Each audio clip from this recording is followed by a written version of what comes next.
Un monde où les costumes du Green Arrow se fabriquent à la chaîne, où quand ton acolyte se fait mettre KO, tu t'en vas en le laissant sur place, et que rester sur un toit qui va exploser pour se sacrifier est apparemment stylé. Bienvenue dans cette review de Arrow, saison 3, épisode 17.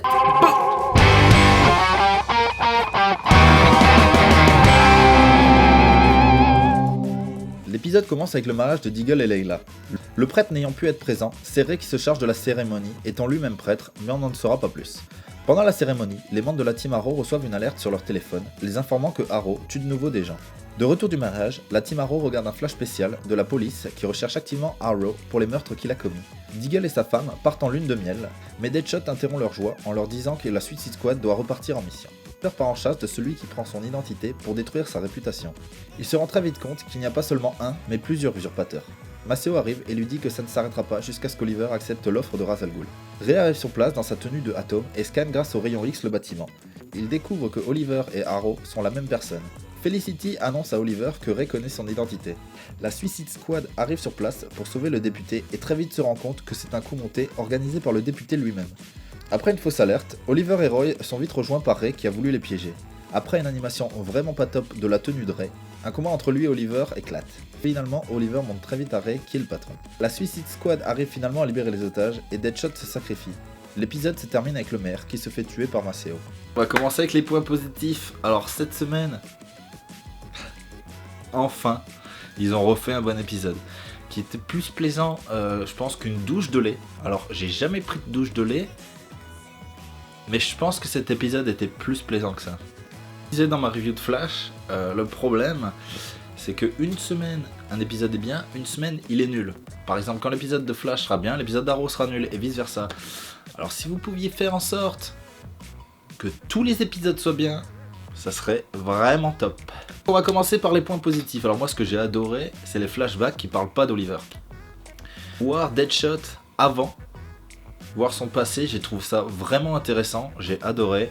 J'aurais aimé que ça soit un peu plus long, mais bon, c'est bien, et en même temps ça pose un problème parce que on se concentre maintenant tellement sur trop de personnages que ne plus voir de flashback de Oliver devient même plus gênant. C'est que maintenant, là, je pense que la série devrait vraiment changer de nom parce que ça n'a plus aucun sens quoi. Ça parle plus de Oliver, ça parle de Oliver et ses amis. Reconcentrez-vous s'il vous plaît juste sur Oliver. Ok, comme une boule de neige. Faites que Oliver, mais l'achetez pas, la gardez là. Ça serait vraiment stylé. Ce que j'ai adoré dans cet épisode, qui est en corrélation donc avec les flashbacks de Deadshot, c'est la Suicide Squad qui s'est reformée pour l'histoire parallèle de cet épisode. Une phrase que j'ai adorée, c'est quand Deadshot dit l'amour c'est comme une balle dans la tête. Je pense que, comme lui, je vais me la faire tatouer là, quoi. C'est énorme. Dit l'histoire parallèle de la Suicide Squad, j'ai vraiment aimé, j'ai trouvé ça vraiment intéressant, ça a apporté, pas un plus, mais ça a apporté quelque chose à cet épisode, ce qui l'a rendu, je pense, mieux et plus excitant. Ensuite, ce que j'ai adoré, c'est le combat avec Atom. Enfin, le combat, hein. C'était bien. Enfin, il y a trop à dire sur ce truc. Le problème, c'est que déjà, trop de gens savent l'identité d'Oliver. Ça, on est d'accord. Ensuite, ça fait encore un super héros en plus, qui a visuellement, enfin, qui est pas efficace pour l'instant. L'animation qu'ils ont fait, bon là je chipote, mais l'animation 3D qu'ils ont fait quand il arrive sur la scène pour se battre contre Oliver et Arsenal, franchement, vous regarderez de nouveau.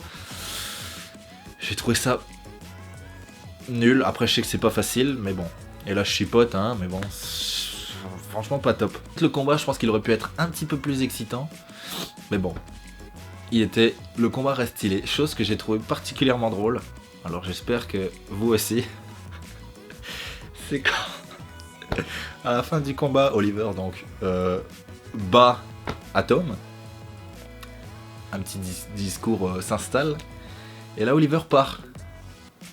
Mais pour ceux qui vont l'oublier, faut pas oublier que Roy, il était comme ça. Ok? Donc, Oliver est parti en laissant Roy comme une merde. Et ça, vraiment, ça m'a... Alors, franchement, ça m'a tué. J'ai adoré, ça m'a fait rire comme un petit chien parcourant des kilomètres à la recherche de son os, quoi. Énorme. Alors, comme je le disais la semaine dernière dans ma review, apparemment, avoir le costume de Arrow est une chose vraiment aisée. Alors, les gens m'ont répondu par commentaire, oui, ça me choque pas, blablabla. C'est vrai que finalement, prendre un costume d'Oliver, c'est crédible. Le problème, c'est que là, ils étaient 4 à en avoir un. Enfin, 4 plus Oliver, donc 5. Alors, ou dans la Ligue des Assassins, ils ont une fabrique de textile qui produit le déguisement de Green Arrow en masse.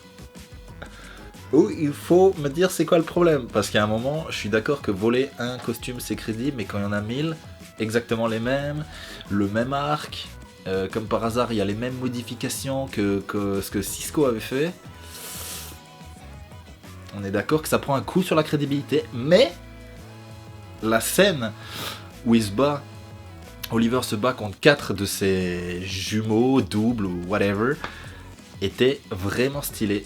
Quand le premier double arrive, pour tuer donc les latinos, hein, parce que chez les américains les latinos c'est toujours les bad guys, la scène où il arrive, j'ai trouvé vraiment badass. J'espérais que ça soit Oliver, malheureusement c'était pas lui, dommage. Mais cette scène était vraiment sympa, j'ai vraiment adoré, sympa. Nouvelle partie spoil, si je peux dire ça comme ça. L'épisode se termine avec Maceo qui va apparemment tuer Felicity. Pour ceux qui ne le savent pas, il y a un épisode, je crois que c'est l'épisode 19, qui s'appelle Broken Arrow. Selon le Twitter des acteurs, une scène assez poignante va arriver. Donc un acteur va mourir. Ce qui est certain. Ils vont tuer Felicity. Je sais pas, parce qu'il y a beaucoup de gens qui seraient énormément déçus et qui arrêteraient de regarder cette série. Donc je sais pas s'ils vont oser faire ça. Deuxième possibilité qui est assez, selon moi, crédible, c'est le fait qu'il tue le Captain Lance. Donc le père de Laurel. Alors, je sais pas lequel des deux va mourir. J'ose croire aucun des deux. N'hésitez pas à mettre vos suppositions à vous, parce que je pense que c'est quelque chose qu'on doit parler ensemble. C'est quelque chose d'important. Merci à tous d'avoir regardé cette review. On se retrouve la semaine prochaine. Et n'oubliez jamais que manger sa soupe trop chaude, ça peut vous brûler la langue. Ciao!